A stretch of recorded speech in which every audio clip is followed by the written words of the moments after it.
세준 선사님의 명상 법문입니다. 좋아요와 구독, 알림 설정 부탁드립니다. 모두 깨달음의 향기 느끼시길 바랍니다. 스님, 컨디션이 좋지 않을 때 악몽을 꾸거나 누가 잡아 끄는 그런 꿈을 꾸기도 하면서 가위에 눌리기도 하는데 이게 왜 그러는 건지, 또 이럴 때는 너무 공포스러워서 어떻게 해야 할지 모르겠는데 과연 이럴 때는 어떻게 해야 되는 건지 그게 궁금합니다. 네. 그러니까 그 가위에 눌리거나 또는 누가 잡아 당기는 그런 공포심 이런 게 생길 때는 몸이 허약할 때 그런 일이 일어나는데 그게 왜 그러는지 궁금한 거죠. 그러니까 그 대개 사람들은 그 허약하거나 몸이 약할 때는 몸의 구조나 형태가 어딘가 잘못되어 있거나 그 비어 있는 부분이 생기는 까닭에 이제 그런 망상이나 허망한 부분이 보이고 때 그렇게 느낄 수 있는 부분이 나에게 이제 집착되는 과정에 생기는데 현상적으로 설명하면 이제 허약하기 때문에 허상이 보이고 또 누가 끌어당기는 것 같기도 하고 가위를 누르기도 하고 근데 본인은 그것을 이제 그렇게 무엇인가 어떤 한 분에 믿기 때문에 몸에서 작동을 하는 거거든요.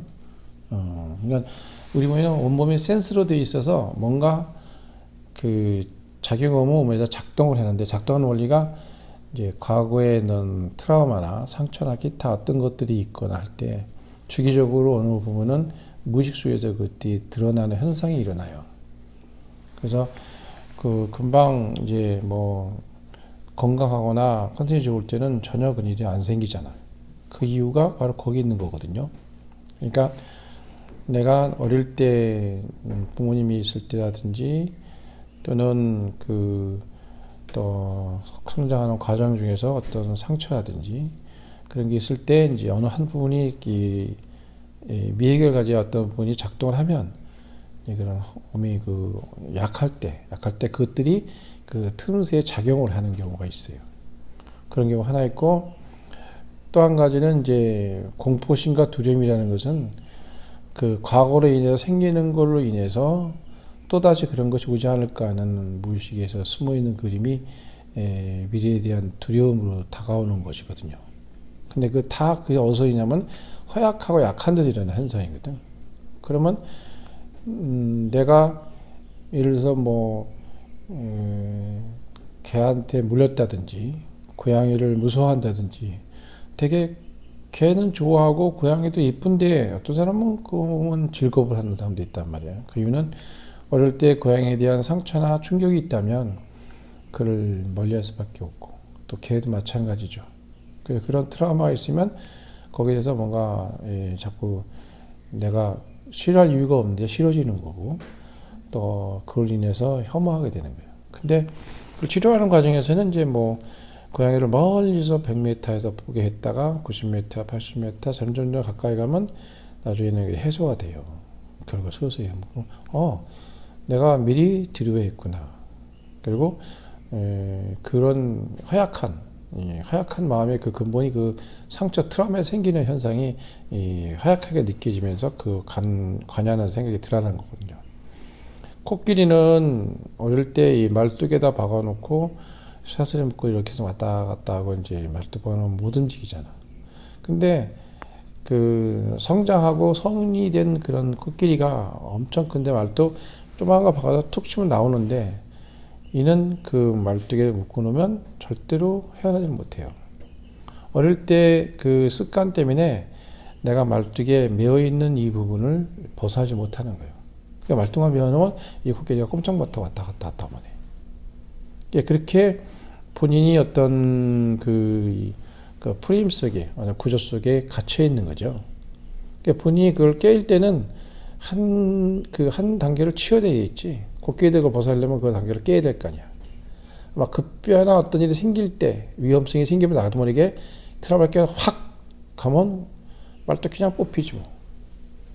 마찬가지로 본인에게도 이제 그런 가위가 눌린다든지 뭐가 잡아당기는 것 같은 악몽을 꾼다든지 그런 것들은 그 꿈이라는 그 중에도 악몽과 길몽이 있지만 그 꿈을 꾸는 이유는 바로 내가 그 사고하고 생각했었던 그런 부분이 그 평상시에 있던 것들이 드러나는 현상과 또는 이제 무의식 속에 숨어 있는 그림이 드러나는 현상이 있거든요. 남자가 뭐 시집가는 꿈은 잘 안 꾸잖아. 또 여자가 뭐 장가가는 꿈은 안 꾸거든. 그러니까 우리가 일생에 주어진 부분을 가지고 꿈을 꾸게 된다고. 근데 내가 이제 이 긴박하거나 상처나 이런 것들은 무의식 속에 숨어 있는 과정으로 나를 표현하고 싶어하고 그를 이제 벗어나기 위한 방법으로 그 나타나는 경우도 있어요. 그러니까 이제는 그 숨어있던 것들이 우리가 몸에 통증을 느끼는 과정도 보면 내가 이제 몸이 아픈 거지 내가 마음이 아픈 건 아닌데 마음까지 아프거든요. 그 이유는 나한테 신호를 줘서 이 아픈 부위를 치료해라. 거기를 좀 보완 좀 해주라 하는 신호거든요. 이게 압통증이 없다면은 심각해요. 우리가 이 몸이 마비가 되면 꼬집어도 안 아프잖아. 이거 문제가 심각한 거지. 아파야 되는데. 이제 아픔을 주는 거는 여기에 상처가 나고 문제가 생기고 다치게 되니까 아픔을 주는 거거든. 그러면 인생의 사람이 살아나가는데도 아픔과 괴로움이 있다는 건 뭐예요? 그는 그를 성장할 수 있도록 그 과정을 주어지는 거거든요. 사람들이 그걸 피하려고 그래. 그걸 피하고 그런 데서 피해지는 것도 아니지만 오히려 고통만 더 가중될 뿐이지 피하려고 하면. 그래서 그 과정을 이길 수 있는 걸 만들기 위해서 여러 가지 사람에게는 이런 것 여러 가지 몸에서 이제 작동하는 원리가 있어. 그 구조가 본인이 과거 속에 가지고 있는 그런 트라우마나 상처 그런 경우도 하나 있을 수 있고 또는 몸이 허약해서 나타나는 이 부분은 다시 이제 이것을 해결하기 위해서 마지막 드러내는 과정일 수도 있어요. 그러니까 내가 어떤 것들이 드러나는 현상이라는 것은 이제 인식이 돼가는 과정 중에서 알아차릴 수 있도록 도와주는 거거든요. 그러면 그게 나중에 좀 해결이 되지. 근데 내가 알아채지 못하고 있는 상태에 있는 거는 상당히 위험해요. 그래서 보통의 사람들은 고통이나 악몽이나 뭐 가해 누린 이런 과정 들어갈 때는 본인이 공포와 두려움과 상처나 트라우마, 기타 등등 무의식에 숨어 있는 것들이 잠재했던 것들이 드러나는 현상인지 잘 몰라 사람들은. 그리고 다만 나는 왜 그런지 모른다고 생각하는데 어느 날 갑자기 그런 자기의 세계와 상상 속에 연결되어 있는 부분으로 부팅이 딱 돼버리면 이제 현실과 그 상황 속에 자신을 구분하지 못하는 어떤 현상이 일어나게 돼요. 그러면 굉장히 되게 현명하고 똑똑한 것 같은데 어느 부분에서는 그걸 못 벗어나는 경우가 많이 생기거든. 그리고 상상 속에 살아요 사람들은. 그 상상 속에 사는 것을 현실화시키는 작업을 하게 되면 그걸 이제 지금 바로 현실로 돌아오게 되는 과정이 생기는 거거든. 그러니까 내가 힘들고 어려운 과정은 내가 압통점, 그러니까 좀 치료할 때도 아픈 데를 눌러서 거기를 침을 놔주거든. 압통점. 그러면 서로 반대 반응하는 부분이 또 있어. 그 부분은 뭐냐면 서로 뭔가 연결되는 부분이거든. 침도 뭐 수지침이 있고 족침이 있고 이침이 있는데 그게 왜 그러냐면 이 침은 귀에 모두 오장육부가 있어서 그 부위를 찌르면 이제 병이 낫는 원리가 그 안에 숨어져 있는 거고 또는 수지침은 손에 오장육부가 다 있어서 손만 놔도 간접적으로 효과가 되는 거지. 손이 하나 잘려도 문제가 없기 때문에 실수로 침을 놓는다 하더라도 손에다 침을 놔가지고는 치료는 되지만 부작용은 없다는 거지. 큰 병이 없다. 그래서 수지침이나 이침이 간접적으로 놓는 침이 굉장히 안전하다는 거예요. 근데 정경침이나 이제 채침 같은 경우는 그 아픈 부위에 직접 침을 놔야 돼. 장침을 넣거나 무슨 뭐 여러 가지 침이 있어 또. 근데 그는 잘못 놓으면 큰 이제 문제가 생길 수가 있어. 그렇기 때문에 굉장히 숙달된 단위에 정확히 몸을 앓을 때 하는 거거든. 그런 것들이 왜 그러냐면 그럼 침이라는 것은 뭐 약이 묻어 있는 것도 아니고 그냥 기혈이 들어가는 부분에 맥락을 조절해 주는 거거든.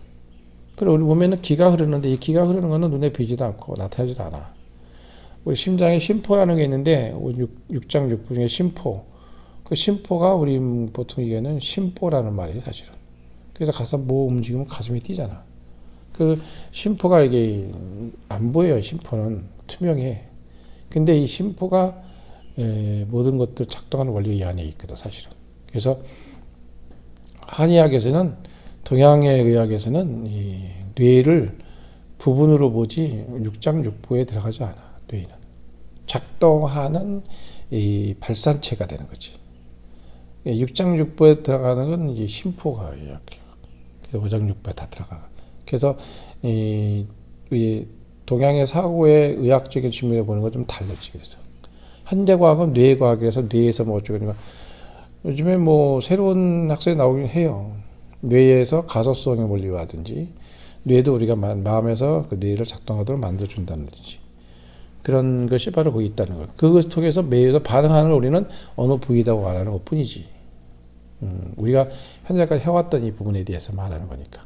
그래서 본인이 힘들고 이제 이런 나도 내가 의도해서 뭐 꿈을 악몽을 꿔야지 하는 것도 아니고 또는 내가 뭐 누가 잡아 당기는데 악몽 이런 것도 꾸고 싶다 꾸는 게 아니라 저절로 꾸어지는 거를 내가 이제 그 꿈은 꾸는데 뭐 인식할 수도 있고 깨어서 기억을 할 수도 있고 없을 수도 있잖아요. 근데 기억한다는 건 뭐야? 기억한다는 것은 적절하게 자신에게 소식을 주고 연락해 주는 거로 생각하면 돼. 그걸 통해서 내가 그 자각증이 생기잖아. 내가 그거에 시달렸네. 또 그런 가위가 눌렸네. 뭐 이런 거. 이제 가위가 눌렸다는 거는 일종의 그 최면에도 의식 구조가 두 개가 있는데 두 개 중 하나를 잠재우면 그가 말하는 대로 몸에서 작동을 해버리거든. 뭐냐면 신 걸 보고 짜다고 느끼십시오. 뭐 짜다고 말하고 받아들이면 뭐 짜게 느껴버려. 우리는 맛이라는 것이 우리 먹는 맛에 그 셈이 있지만 어떤 생각을 하냐에 따라서 느낌이 달라지는 거예요. 맛도 변해버린다고. 우리는 똑같은 맛을 느끼고 있는 혀에서도 감기에 걸려가 그러면 맛을 못 느끼잖아. 그 왜 그럴까? 우리 혀에 보면 신맛, 단맛 다 표시가 다 있잖아. 근데 왜 똑같이 느끼는데 아픔은 못 느끼냐고. 뭔가를 이 마음의 그 컨트롤 박스가 따로 있는 거지. 그러면 그것을 내가 아는 신호체계 이런 것들이 전달이 안 되는 거야. 여기서 느껴도 전달이 안 된다는 얘기죠. 그러니까 뭐가 맥이 맥힌 거지. 근데 전달이 된다는 건 뭐야? 그건 새로운 신호야. 그러니까 대개 사람들은 그런 거 느끼면 두렵다고 그러고 막 내가 왜 이게 생기냐고 암시같이 느껴지고 그러는데 절대 그럴 필요가 없다. 그래서 명상을 하면 그것을 그렇게 받아들일 수 있는 눈과 마음이 내 안에서 딱 가지고 오는 거지.